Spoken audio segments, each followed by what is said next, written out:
Welcome back, everybody.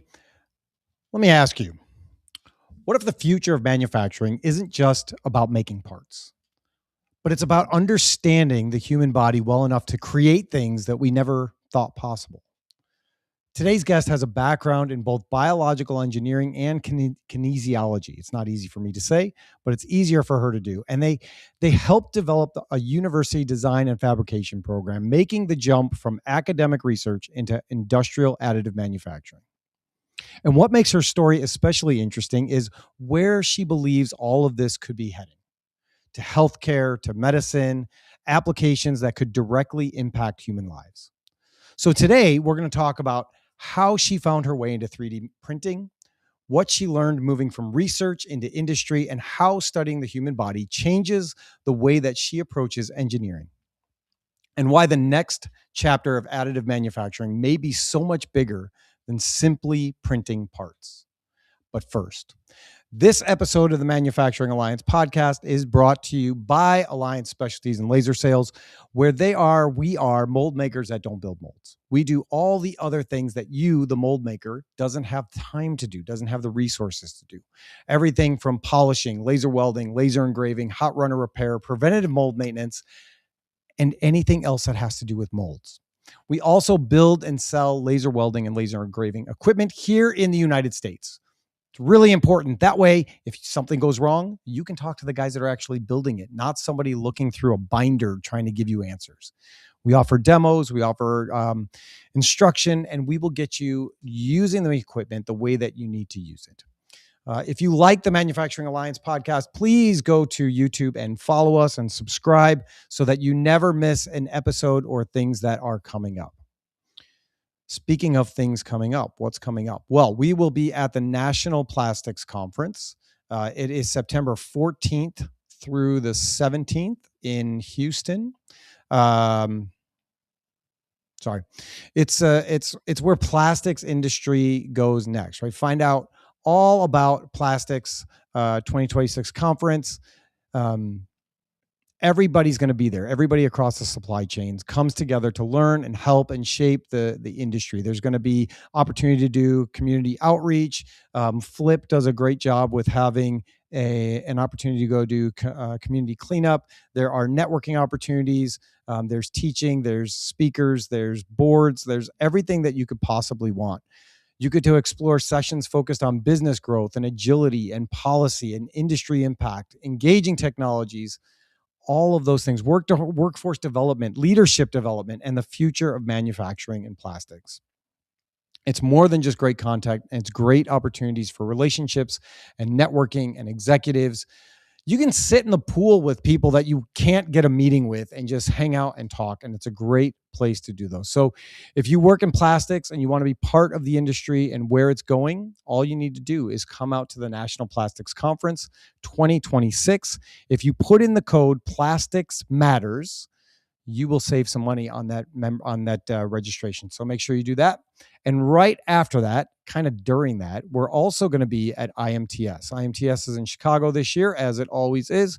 IMTS 2026 is going to be going on. We are going to be there featuring our laser welding and laser engraving equipment. If you'd like a laser welding demo, you'd like a laser engraving demo, come out and see us. It is the International Manufacturing Technology Show. It's going to be at McCormick Place, September 14th through the 19th. It goes all the way to Saturday. So if you have nothing better to do on a Saturday, you can come to McCormick Place and walk around, and everybody will be happy to talk to you because nobody shows up that day. So if you're looking to try and sell your own stuff, come to McCormick Place on that Saturday, the 19th, and everybody will want to talk to you. But other than that, there's 1,800 exhibitors, 90,000 manufacturing professionals, 1.2 million square feet of the exhibition space. And it's going to be everything from CNC machines to automation, lasers, robotics, industrial AI, additive manufacturing, tooling, software, you name it, it's going to be going on. My friend Ryan Weeks, who was on last week, he'll be there also. If you have a problem that you're looking to solve, automate a process, improve productivity, come to IMTS and come see us at booth 135134. And we will be happy to walk through anything and everything that we offer and point you in the right direction to everything else. And as soon as all of that is over, we have our golf outing coming up right after it, September 25th, 2026. If you're not a golfer, great.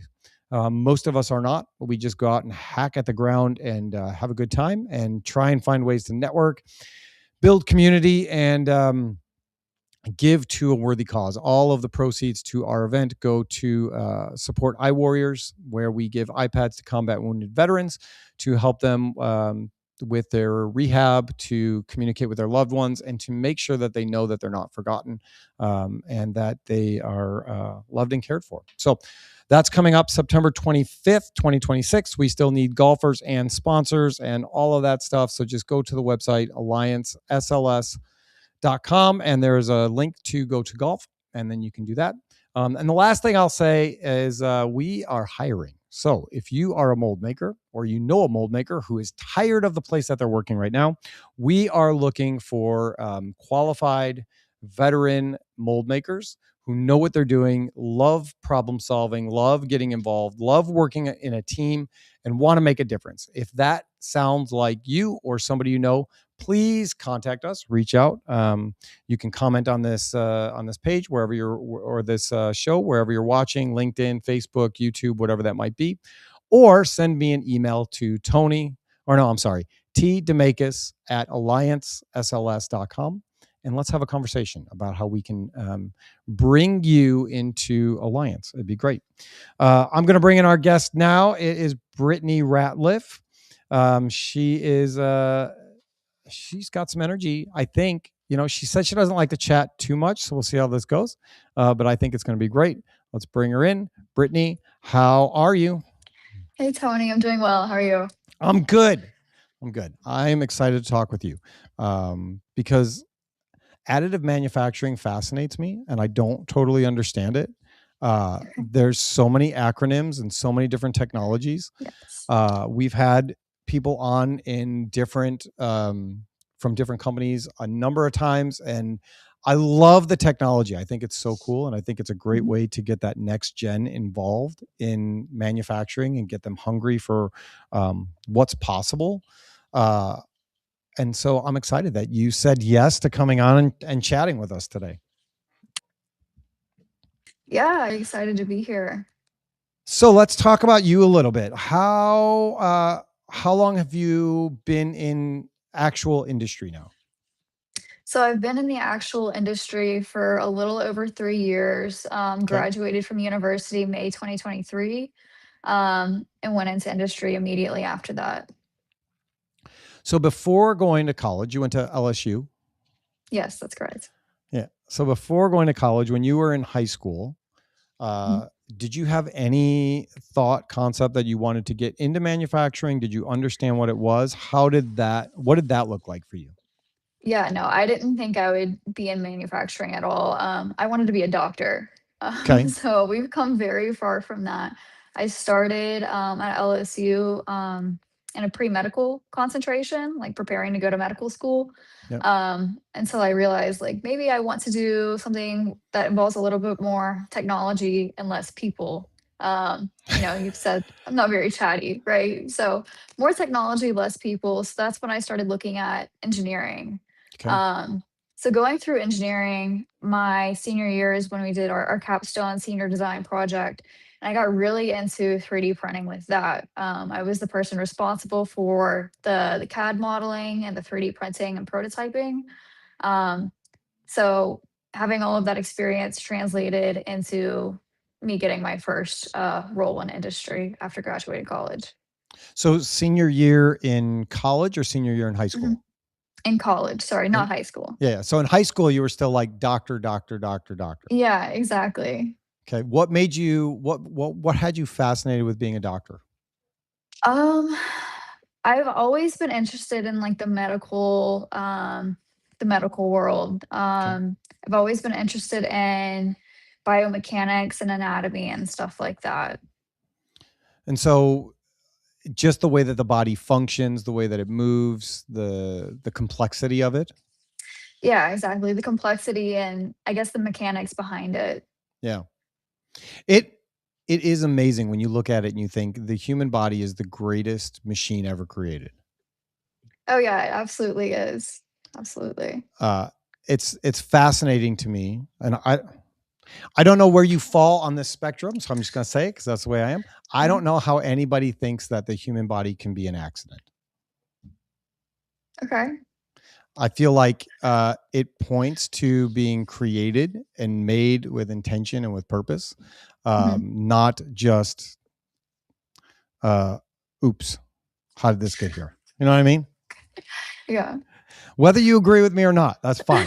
And we can That's debate that fine. if all you want to, but it just, I That's don't understand it when you say, because as an engineer, right, you know Mhm. what goes into building something that's complex. Mhm. And if Mhm. one thing is wrong, it just doesn't work. Right. Yeah, absolutely. So, so then you go to college, and Yes. throughout college, you realize like medicine is not for me. Was it just the idea Mhm. of having to talk to people and like be Maybe around people? not Because I know a talk lot to of doctors that people. are not very chatty. Yeah, I guess. I really wanted to be, an orthopedic surgeon. Okay. Um, and so I still think that the idea, that concept is, like, fascinating to me, except the part where you actually have to work, like, on people, you know? Like, I can go and work on a machine, I can go and work on a 3D printer. I don't wanna work on a person, no. You know, that's Yeah, completely different. So I think mostly that, and then I didn't wanna go to medical school, you know, I didn't wanna do 4 more years of school, that's have more fair. student loans, and so engineering just seemed like it was a perfect fit for me. Yeah. The way that your brain works, the problem solving, I'm sure Mhm, you enjoy all of that. I mean, that's all part of the mhm. medical field too, is trying to figure out what's Yeah. going on with people and what that looks like. Right, right, and I would still be able to be involved with medical devices and stuff Mhm. like that, the biomedical side of things, just not patient specific applications. Yeah. Which is probably better. I mean, now, Yeah, I think so. something goes wrong, you got a bad product. Something goes wrong as a doctor or a surgeon, you got a mess. You got a big problem. Yeah. And I wouldn't want to deal with that either. So I get it. So throughout college, you start to make that realization that you don't want to go in the medical field. And then Mhm. engineering is the thing that jumped out at you. Yeah, you know, I've always been pretty good at math. Mm, Some people hate math. I've always kind of liked it. And I thought bioengineering would be a really, really good fit, since I didn't really want to do the pre-medical side of things, going into that technology side, of medicine. So I thought bioengineering was a good fit for that. okay. So then you explore bioengineering, and Mhm. what pointed you to get into the additive side of things? So I really didn't plan on getting into additive. Like I said, my senior year in college doing my capstone project, I was responsible for all the CAD modeling and 3D printing then. Mhm. Um, Whenever I was looking for my job after that, after I graduated, I kind of happened to run into a place that was looking for someone to manage their 3D printing. Okay. Um, and it just worked out. It wasn't planned that I wanted to launch a career into additive manufacturing. So you were just open to saying, "Yeah, I can try and figure that out." Yeah, I can do that, yeah. Pretty uh, much. and since doing that, has it Mhm. fulfilled the expectations that you had? I mean, wanting to get Um, into biomedical, right? Has it been able mhm. to fill some of that? I mean, a little bit. So we didn't really do medical device. We did a lot of biotech devices. And usually when you say biotech, people think biomedical. That's not necessarily true. It was a lot of biotech product development. So I've had, experience doing all of that and manufacturing Sure. those as well. I've gotten more into the medical device development since I've been at my current job. Um, so we've been doing some implants, some surgical equipment and stuff like that, which is really cool. Well, tell me about that. Where, not names of customers or projects that you're actually doing, because I understand how NDAs work, and I don't want you to get in trouble or your company to get in trouble. But where are you at now, and what do you guys do and focus on? I'm currently at 3D Gents America. We focus on industrial 3D printing. So stuff like high temperature polymers is our expertise. We are also the original manufacturer of all of our machines. So we sell our machines to customers and we'll also help them with print services and things like that. I get that, and people go, "That seems like a silly business model. You do the printing and you sell them the machines. Aren't you Mhm. just like killing your own customer base?" Well, not necessarily. I mean, I think the machines are expensive, Hmm. right? So some people won't want to buy a machine for 10 parts, you know? Sure. So they'll pay us to do the prototyping for them. Or we have some customers who have absolutely gotten their value out of their machine with all of the printing that they've done.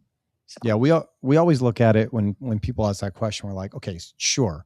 So somebody starts as a laser welding customer. That's great because they're not ready to buy a machine yet, right? Because they are expensive. mhm. And if you don't sell the equipment, then at some point they're just going to leave you. They're going to go, all right, now I do need to buy this. You've proven that it works. The technology is there. Do you sell it? And you're Mhm. like, no. They're like, okay, bye, and they're going to go buy it somewhere else. At least Yeah. this way, we can help them. We can make sure that they buy the right equipment. We can take our expertise and our knowledge and transfer that to them, and then we have a customer that stays with us in a different capacity instead of leaving and going to do something else. It works. Yeah. Yeah. Works here for sure. Yeah.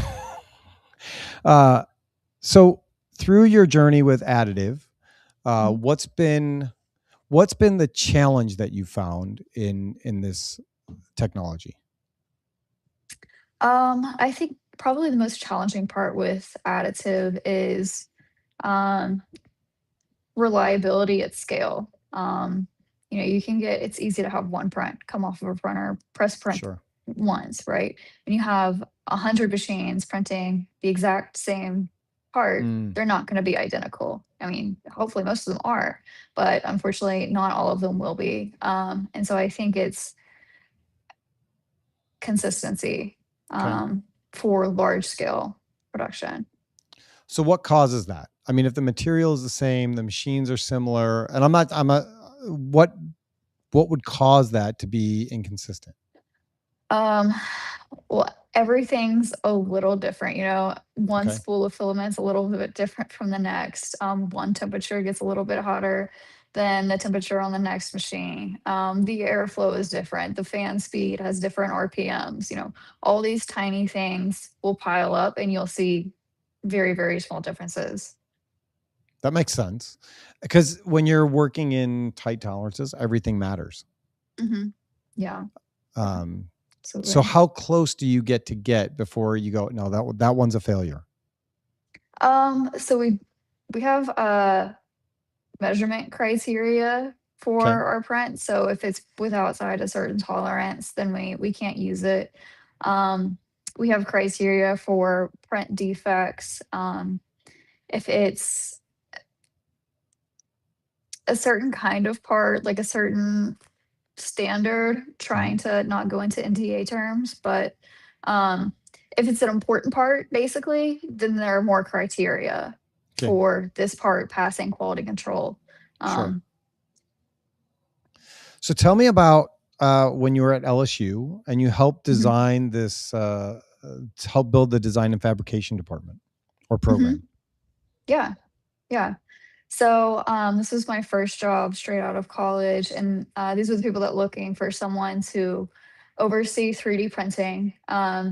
So this place is called the AGGRC. It stands for Aquatic Germplasm and Genetic Resources Center. It's really, really, it's a really, really long name. That's too smart. I wouldn't even apply to work there because I don't know what you said. Right. Yeah. It's a very, very long name. But they focus on maintaining and preserving the gene pools of aquatic species. So they Okay. basically are trying to freeze their genetics, like cryopreserve it. And so a big part of what they're doing is developing technology to preserve this type of stuff. Um, the technology is already existing, um, but it's very expensive Hmm. for small research labs and stuff like that to get into it. So the HOGRC develops open source um, hardware and technology and stuff like that. And this is where 3D printing comes into it. So most of the technology that is developed there is 3D printed. Um, and because most people have a desktop 3D printer now, you can Yeah. easily share files like across the globe, and someone on the other side of the world could just print it out and use it. S- So you would that's what you were working on at in that fabrication program at LSU. Okay, so that's what the AGGRC does as a whole. Okay. There's also they have a 3D printer farm that has around 50 3D printers in it. Throughout the whole facility, there's maybe around 130. They might have more now. Um, so besides sending files across the world for other people to print, they manufacture the devices in house and sell them in kits and packages and stuff like that. How did you get involved in it? It was your Involved job. in That the was your job out of college. yes, yeah. Okay. And so that was the one that was like, yeah, I can try and run these 3D printers. Yeah, I can try and run this printer farm. It's actually the largest printer farm in Louisiana. Wow. Yeah, it's pretty cool. So I am so naive to this. Are there a lot of aquatic species that are going extinct? Um, yes, the center mainly focuses on a few species. Have you heard of axolotls? Yes, Yes. they're So adorable. that is like their most popular species Okay. right now. And it's everyone's favorite because they're super cute. Yeah. Yeah. Except when they get Yeah. really big. Did you know they get pretty big? I thought they were tiny. I mean, they're like they're like the size of a pen, I guess, full grown. But Yeah. They yeah, they're like most things, they're they're big. cuter when they're smaller. Yeah. And then they get Definitely. bigger and I you do see them think and you're they're like, cuter whenever they're babies. God. Yeah. They get pretty big though, I guess, for a salamander. Yeah. So that's what Mhm. that was trying to do is Yeah. preserving the aquatic species and Mhm. depending on what that was, the axolotl and Yeah. everything else. Yeah. Yeah. How has it been going from university, going from college experience to the actual workforce? Um, it's been a big shift in what I'm used to. I think the speed in an industrial environment is like maybe 3 times as fast as what I was used to in a university setting. Um, mainly because we're just working with customers and you have to keep up Yeah. as fast as possible. So I think that's been the biggest shift for me. Yeah. There's no opportunity to say, sorry, I slept in. I'll turn it in tomorrow. Right. Like, uh, we used to have when I went to Western, we had a teacher who she ran her class like it was work. And so Mhm. if you didn't turn something in, she'd be like, okay, you're fired. Next. Like Next. there's no leeway for those things because her job was to prepare students for the actual workforce. Uh, Mhm. and I think that's a really big thing that a lot of students are missing is they may develop the ability or the knowledge or the know-how in doing the things, but just that pace of life that you were talking about. Yeah, yeah. It's definitely a different world. Yeah. How long? So, what was more aggressive, the AGGRC or 3D Gents where you are now? More aggressive? Yeah, in timelines, in making sure that Yeah. you have your stuff done when you need to have it done, and customer expectations and everything else. Yeah, 3D Gents is much more aggressive. I've had some very long, very busy days. I mean, I'm juggling multiple projects at once. but I like it. I like the challenge. I like figuring things out. I like having to troubleshoot. So I've been Yeah, liking it. that's good. Have you had a project that you absolutely hated? Yes. It is one of my first ones too. Um, my boss is gonna hate me if he sees this, but we had to make these little wheel bumpers to go on to the rims of these trucks. Mhm. Because they had discontinued this product and this company wanted a replacement, but they couldn't find it since the product was discontinued. So we had to manufacture these little bumpers out of TPU, um, which TPU is like a very flexible thermoplastic for 3D printing. Um, in my experience, it either comes out really, really well or not. Like there's no in There's no between. middle. There's no middle ground. It'll either come out super pretty or comes out with all these strings and Yeah. blobs on the Like a outside of it. disaster.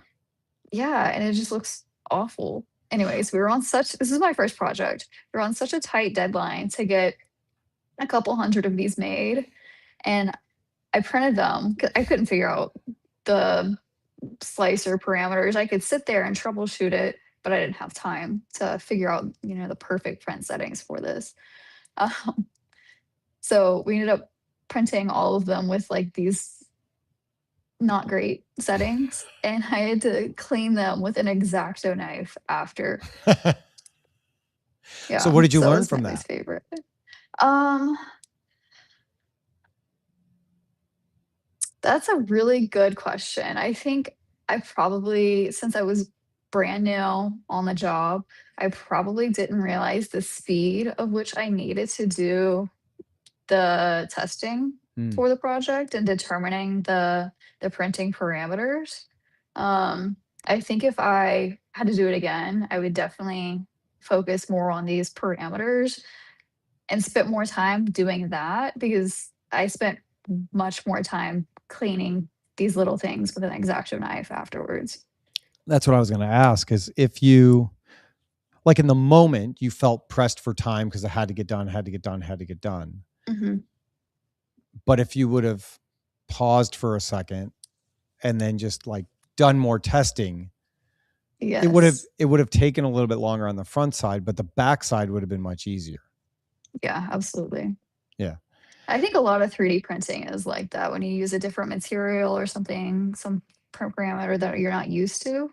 Yeah. You could either, take some time and figure out the right settings, or you'll pay the price by having to clean it up later. What is it about that material that makes it either a dream or a disaster? I think it has to do with the rigidity of it. It's a very, very flexible material. Um, and so whenever your 3D printer does retractions, it's printing, and then whenever it stops, it actually pulls the filament up so it won't ooze when it's moving to the Yep. next portion. It has to do with that retraction because it's so pliable whenever it does retract. Um, it tends to just ooze out more than a typical, like, rigid thermoplastic. Sure. So when you do that, do you have to cool it faster? It usually has to deal with the retraction settings. Sometimes you have to increase the retraction speed or retraction distance. Okay. It could also deal with the temperature. Your extrusion temperature might need to be turned down. Your flow might need to be turned down. Cooling might need to be turned up. There's so many different parameters Yeah. that can go into that. Too many different variables at one time. So many variables. Yeah. And when it's your first project, you're trying to prove yourself. You got a deadline that you have to hit. Yeah. People are breathing down your neck. You're like, I just need a couple more days of testing. They're like, nope, don't have it. Yep. Yep. So you got tired of an X-Acto knife. Yes, my eyes were hurting by the end of it too, having to look at these little tiny structures and clean them. I felt like I needed bifocals or something. You're too young for bifocals. If you have bifocals at this point, you're going to be in trouble. So when you look at all the things that you're doing now with additive, what does that tell you about the future of additive manufacturing? Where do you see it going? Yeah, well, I think the future of additive manufacturing is absolutely going to grow. You know, people are just starting to get desktop printers into their homes widespread. Um, I think companies aren't yet realizing the potential gains that they can have from having a 3D printer. Yep. And I think it's just starting to launch itself in the US. The European market has been all over it for years. They've been much more advanced in additive manufacturing than we have for a long time. But I think the US is finally catching up. What do you attribute that to? That the European market has been ahead of the game. That's a really good question. A lot of the machines are European machines, Hmm. until recently, until China has started developing a lot of machines. Um, I think Europe was probably just the original manufacturer of the machines, starting maybe like 10 years ago, 15 years ago. Um, so that probably helped them adopt it a lot faster than we did. Okay, that makes sense. Um, do you feel like a lot of the U.S. companies, now that they are getting into it, are they moving fast with it? Are they um, taking too many baby steps? How do they get to that next level? Is it just practice and experience? Yeah, I do think the US is still moving a little slow, but it is baby steps. Once you get your first like big 3D printer, you know, not little desktop thing, but whenever you get like your real 3D printer, I think a lot of people do take baby steps trying to figure out how to use it because they don't want to break it, right? They're kind of afraid of it a Yeah, little bit. Um, we do have some customers that are not afraid of it at all. You know, they're loading up a full build volume and just sending it, and then they have problems. Um, but yeah, most people are a little bit hesitant to just launch into additive. yeah. It makes sense because if you don't know what you're doing, it is a totally different animal. Um, Mm, we know people that they do additive for the plastic injection space, whether that's mhm, 3D printing, mold inserts or full molds or whatever that looks like. And there are differences for engineering and developing for 3D versus um, plastic injection or extrusion or whatever that looks like. mhm, mhm. Have you gotten to design for both or just for additive? Um, I've done a little bit of design for CNC machining as well as laser cutting and water jet cutting. Um, additive has been like my like predominant skill set. Yeah. Um, but yes, I have done a little bit of design for like traditional manufacturing. Yeah. What do you prefer? 3D printing, Why? 100%. Why? Um, that's a good question. I feel like it's so much easier Okay. than CNC machining and generating tool paths and all this stuff, you know? What makes Um, it easier? Do you not have to do tool paths with additive? I mean, so you do, Okay. yes. You do. You have to generate it in this a program called the slicer. Okay. Um, but you you put your printing parameters into the slicer and it generates the toolpath for you. Okay. Um, whereas I've generated toolpaths for CNC machining and Fusion before, and it takes forever. So in a slicer, you just hit a button, slice, and then it does everything for you. Um, So yeah, I maybe think 3D printing maybe is so much the easier. the software that you used before was just a little bit more antiquated than the software for the additive. Maybe so. I have used like a hobbyist CNC machine, and that Sure. was much easier. It was almost like bamboo printers have their Okay. Maker World site where you just send it straight to the printer. It was Yep. sort of like that, where you just send a design straight to the CNC machine rather than having to generate tool paths. I would think that additive would be more satisfying because it's so much more immediate. Mhm. When you're building I guess a so. plastic injection tool, there's so many other things that have to happen before you get that product. Uh, Mhm. when you're working with additive, you basically have it. Like it's done, and now you have the thing, Yeah, yeah. Like which I every think is morning I great. get here, yeah. Yeah, every morning I get here, start a bunch of prints, get them off before the day ends, then start overnight prints and restart the cycle every day. Yeah. Um, All right. So you told me your least favorite project, the one that mhm, gave you the most headache. What is mhm. your favorite thing that you have printed and engineered? I think the most interesting thing that we've printed are spine implants. Okay. They're they're inner body fusion cages. So whenever someone gets like a spinal fusion surgery, um, this is what's inserted between the vertebrae. Not every surgery is like a little bit different. Some Sure. people don't have anything between their vertebrae, but um, yeah, I was able to design a fusion cage, and then we printed a few prototypes out. That was really cool, I Yeah. think. And that has to be really satisfying to know that you are really making a difference in people's lives. Uh, Mhm. Not just like you're not just making a pen, right? A lot of Yeah. times. Yeah. Was that a goal for you, to be able to have impact in people's lives? Yeah, yeah, absolutely. I think if you make a car part that's cool, it's gonna go in a car. Yeah. Does anyone care? Maybe not. Um, but if you're making an implant for someone that is undergoing spinal fusion surgery, that's gonna make a big difference in their life.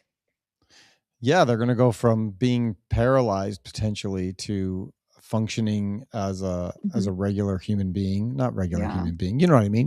Having the use of all their appendages. And Mhm. um, I remember there is a guy that works for us, and we were doing a mold repair for a medical part, and his wife had had a stroke, and so they went to the doctor, and they were sitting there, and she was in the chair, and he was like looking around the room because what else is he going to do?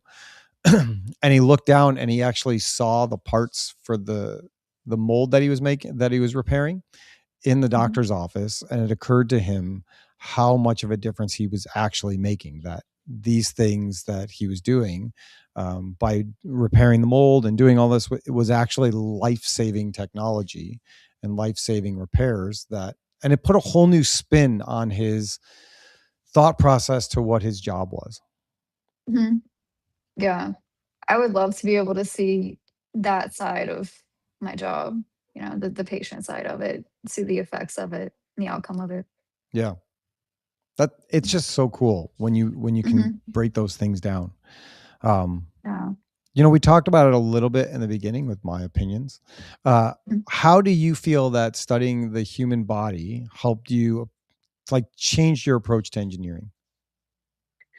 I really like this question because I think it brings together kinesiology. So I understand biomechanics, I have this understanding of anatomy, I see how the human body works. And Mhm. then with engineering, I have this problem solving side, this troubleshooting side where I like to figure things out. Um, and I'm trying to find this perfect intersection of kinesiology, engineering, and additive manufacturing. Um, and so I think I was able to use a lot of that when designing these inner body fusion cages, and taking into account anatomy and biomechanics and things like that, um, when completing this project. So that's a passion of yours. That's a direction that Yeah. you want to go in, is merging those ideas together. Hmm. Yes. Yeah. Absolutely. Do you feel like that's where the technology is going to take it? I really hope so one day that I hope the medical community realizes the potential gains that they could have from adopting additive manufacturing. Um, I think every hospital should have a 3D printer. I don't know why they don't. It would make their lives so much easier. They don't even realize what they're missing out on right now. Um, but orthopedic implants and prosthetics and things like that, that's getting a lot of traction within the medical additive community, especially casts and things like Yeah. that. Have you seen these like customizable casts that are, No. oh, they're so cool. It's they have been 3D printing cast, usually with resin Hmm. printing, but they're breathable, so you can actually see people's skin underneath it. You can get it wet, and it's not like the typical cast that has the plaster that hardens and you can't see your skin for 6 weeks or whatever. And then you get stuff Um, like trapped in there because you try and scratch and yeah, exactly. You can't get it wet. yeah. Yeah. So, um, yeah, stuff like that, splints, casts have been really, really popular recently. Additive is also great for it because it's customizable. You can easily customize it per patient. Um, so that's another benefit of additive in that community. Based on that, why do you think it's not taking off as fast as it should? Right, to your point, Mhm. uh, hospitals have a lot of money. Why I do. wouldn't they invest in this technology? Is there a downside to it, or is it just it's the way we've always done it, so it's the way we're going to keep doing it? I think it has to do a little bit with this is the way we've always done it. Um, I don't think they realize the potential benefit they could have from it. Hmm. But they probably also don't want to invest their time in it if they don't realize the benefit that they could get from having that. It's sort of probably like this fear of the unknown, you know? Yeah. Well, and I mean that's a real thing. Is people don't necessarily want to invest in things that they don't understand, um, which makes sense. You know, some people may look at it and say, "This is this is not going to last." Right? We're going Mhm. to go through this too quickly. It's too expensive. We can do the cast the old way. Like nobody cares. Nobody's gonna pitch a fit about that. But if I had the choice of having the breathable, customized cast versus the old plaster, nasty one that smells, I'm Mhm. going to take the new one. Yeah, I think 99% of people would. And I think it's just the tip of the iceberg when you look at what that could be. Mhm. Absolutely. Absolutely. So, this is a question I'm going to start asking everybody, and you get to be the Okay. first one. Oh, no. What is the one thing that manufacturing needs to change? I think that's a really, really good question. I think um, probably speed. Hmm. I think manufacturing tends to be very, very slow. Um, and people might not understand why it's slow. There's a lot of testing and things that have to go before production, especially with additive. You know, you can't just get an STL file and start mass producing it. You know, you have to select materials, adapt geometries so they can be printed with additive, um, develop process parameters and stuff like that. So I think there's a lot of um, like setting up an initial testing you have to do before production.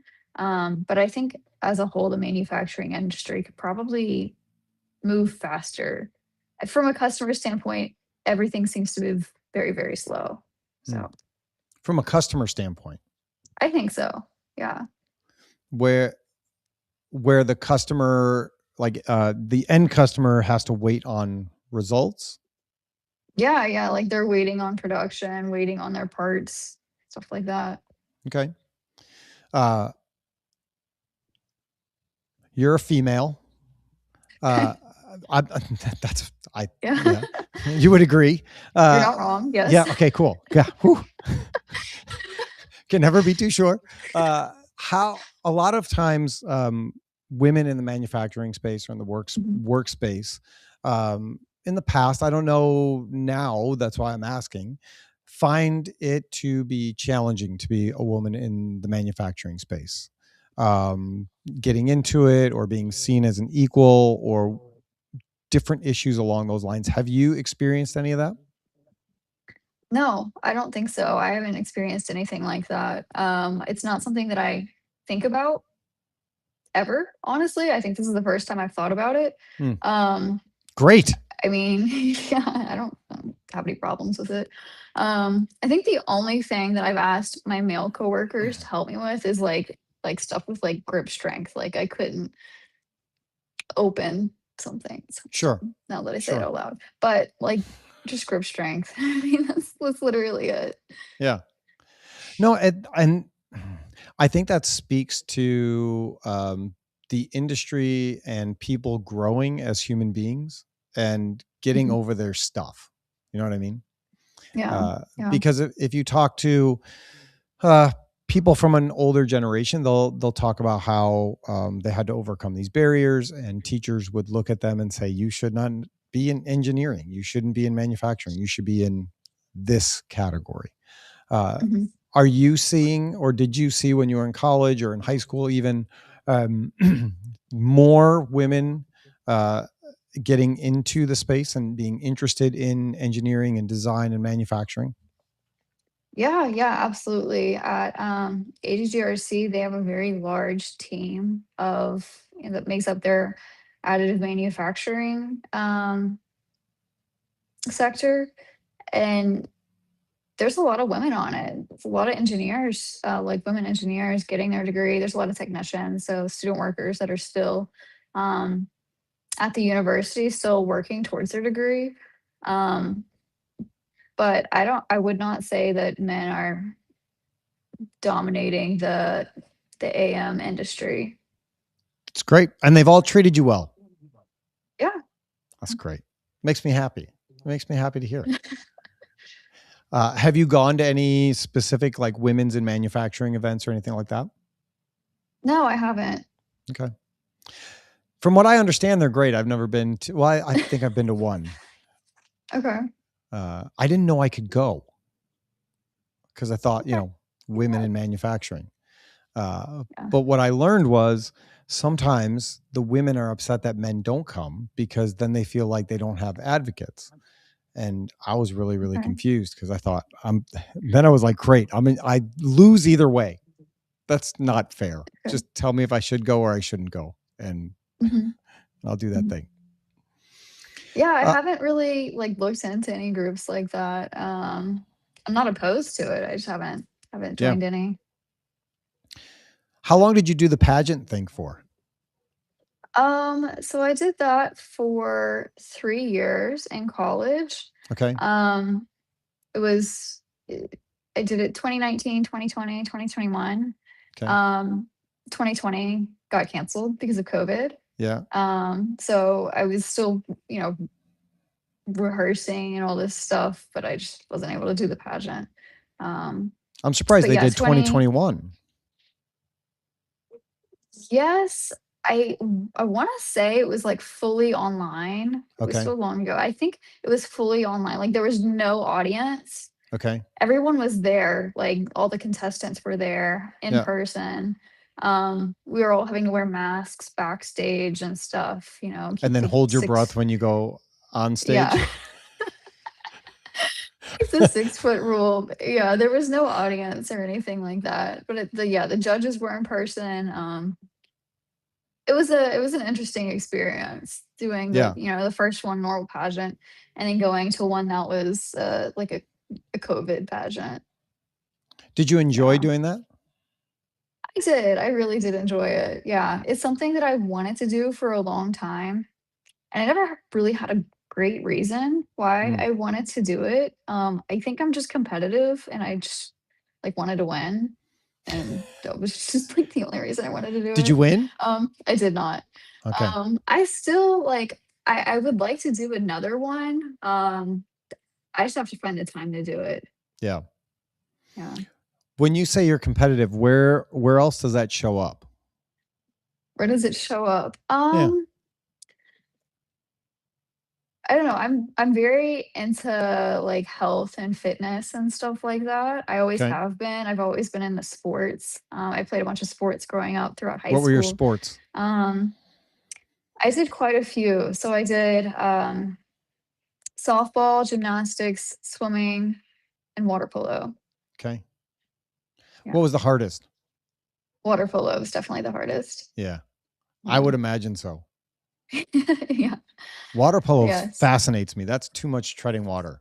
Yeah. It was my favorite out of the four. Okay. Yeah. Because it took all the other skills that you had learned in the past.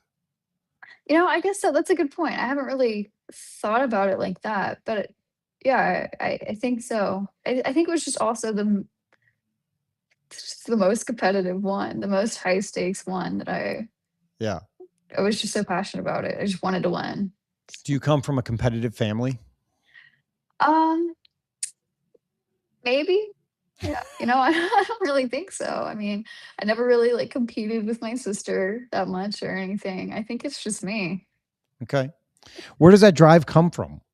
Like, you just like, I need to win. Like, I'm playing shoots and ladders and I need to win. Like, is that I don't know. I don't know where it comes from. I don't know what makes me want to be competitive. I just is it that you love to win or that you hate to lose? I don't hate to lose. I think I just love to win. Okay. I like to put effort into something and like see the results of my Mhm. effort. Wouldn't it be amazing if everybody felt that way?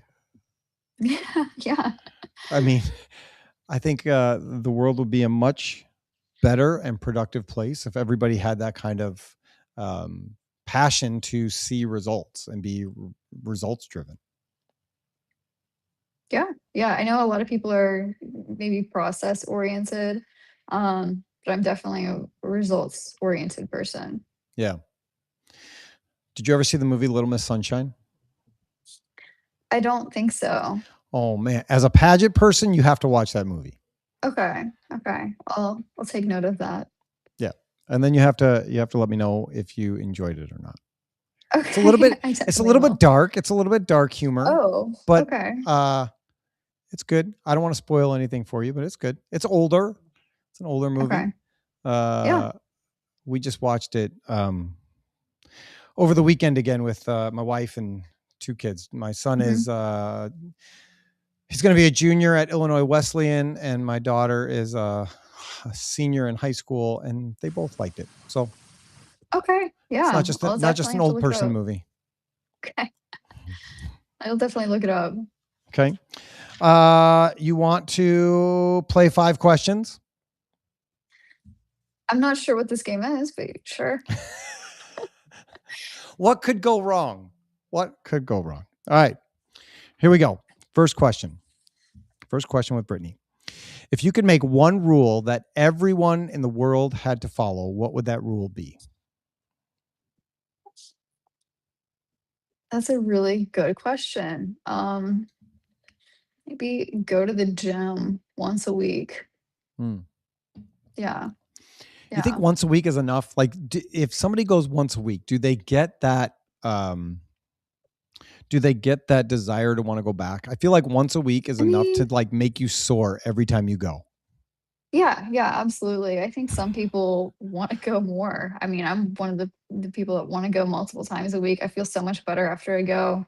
Um, I think once a week is enough for someone to Okay. keep them motivated and keep wanting to go. I Yeah. mean, it's so good for your health long term. I think it's really important. I'm like you. I'm 7 days a week. I have to do it. It helps my mental clarity, helps me focus, helps me be prepared for the day, and it helps my body dysmorphia. If I'm being honest, we're all crazy in some regard. I know it. A little It's bit. fine. I know what I got going on between the undiagnosed ADD and it's we're all a mess. Yeah. Question 2. What is one thing that you're superstitious about? Superstitious. Or like an OCD thing that you have? My brother says Mm, for me it's not so much superstitious, it's like an OCD. Like when I go to the bathroom and I wash my hands, I always use 3 paper towels. I hate hand dryers. They're the worst. But I don't like hand dryers either. Um, I don't. That's an interesting question. I think I'm very organized. I'm very clean. Like all of my stuff has to be in a certain spot. I sound really OCD right now. But I think it's just organizational side of me has to keep things a certain way, or my brain just doesn't function as efficiently as it could. it's probably what makes you a good engineer. Having your spaces cleaned, being organized, knowing what you want, Yeah, everything has a place. yeah. That's that's It's why I'm definitely not the engineer side of me. yeah, that's why I'm not an engineer. Number 3, if you swapped genders for the day, how would you spend your time? Um, I would probably go to the gym and lift as much weight as I possibly could. See how strong I was. Yeah, I don't know. I think that's really the only thing that I, I can't do as a female is lift as much as, a man. Okay. All right. It's fair. Number 4, if animals could talk, what would be the rudest and why? Like, which animal would be the rudest one? If they could talk. Um, no, I don't know. The first thought that popped in my head was my boyfriend's Maltese. He would probably tell us how neglected he is. Is he neglected? No, he's not neglected at all. He's just spoiled. That happens with children too. Yeah. If you spoil them too much, then when you don't give them any attention, they're awful. Yeah. So there's that. All right. Last one. How many kindergarten kids could you take in a fight before you were outnumbered? Realistically, Yeah. Yeah. well, my niece is in first grade, so I can kind of imagine, not imagine, kind of base my guess off of that, I guess. I know how tall she is. hmm Probably like 3, Okay. maybe. Okay. I think I'm pretty tough. The problem is when I they don't get on know. your ankles, when they grab your legs, And they just uh, wrap around you. yeah, yeah, yeah. They're like a python. Not that I fight a lot of kindergarten kids. That I sounds Yeah. bad, like I have experience, but Like you uh, don't. no, it's good. Uh, I want to be cognizant of your time. Anything else that you would like people to know about you and what's going on and the technologies and your passions for them? I think that's the majority of it. I'm just really excited for the future of additive manufacturing and healthcare and hope I can get to do a lot more of that in my future. Okay, let me ask you this last question. What can we do to get that next generation of students and workers interested in manufacturing? How do we keep their interest and get them into the space? Yeah, well, I think additive is really, really growing among like school age kids and college kids now. Um, I think a really, really easy way to introducing new people to additive is by putting like a desktop printer in a classroom in a maker space. In a maker space, you could do CNC laser cutting, all hmm this different stuff. Libraries are a great way to do it, and outreach. I love that. And I think that's a thing that people are doing. I think kids are becoming more interested in it. You see kids with, Oh their yeah. 3D printed fidget spinners and lizards and all kinds of fun things. So I think you're absolutely right. Um, now, I end every show with a prayer. Do you have any prayer requests? No, go for Good. it. I'm glad life is good. Life is good. All right. I'm going to pray and then I'll let you go and then Okay. it'll be great. Heavenly Father, thank you for today. Thank you for this time to talk with Brittany. Thank you for this experience. Thank you for the passion that you've given her to understand the human body and take that tech knowledge and bring it to technology to make people's lives better. We just pray that you would be with her and with the people that she is working with and working for, and that the technology that she continues to work with would change people's lives forever. Thank you for this time. And we pray all this in Jesus' name. Amen. Amen. Brittany, thank you for being my new online friend Awesome. and for spending an hour with us and sharing your passion for what you're doing and just being involved in the space and making it fun. So I appreciate it. Cool. Awesome. Thank you so much for having me, Tony. Of course, we'll talk to you soon. All right. Talk soon. See you. Bye. Bye. All right, that was Brittany Ratliff. I love these additive conversations, and I love the conversations, having the conversations with the younger workforce, because let's face it, this is what we need. We need an infusion of youth and of new passions and new ideas and new energies to continue to make manufacturing in the U.S. amazing and make it great. It's not going to go away. Manufacturing in the US is not going to go away. It can't go away. We have too many innovative people. We have too many passionate people. We have too many people that like to solve problems and make things happen. These are the jobs of the future, and these are the people that are making it happen. So it's awesome to hear that kind of passion and knowledge and willingness to do the next thing, whether that's in the medical space or in the automotive space. All of it is going to improve based on us getting more involved and doing all these things together. So thank you, Brittany, for joining us. I just want to remind everybody once again, come see us at IMTS. Come out to the National Plastics Conference. Come out to the golf outing. Let us know if you want to try a laser welding, laser engraving machine. We will bring it to you, and we will do the demo for you and with you. On behalf of myself, Brittany, and Alliance, thank you for watching. Thank you for listening. Take care, and God bless.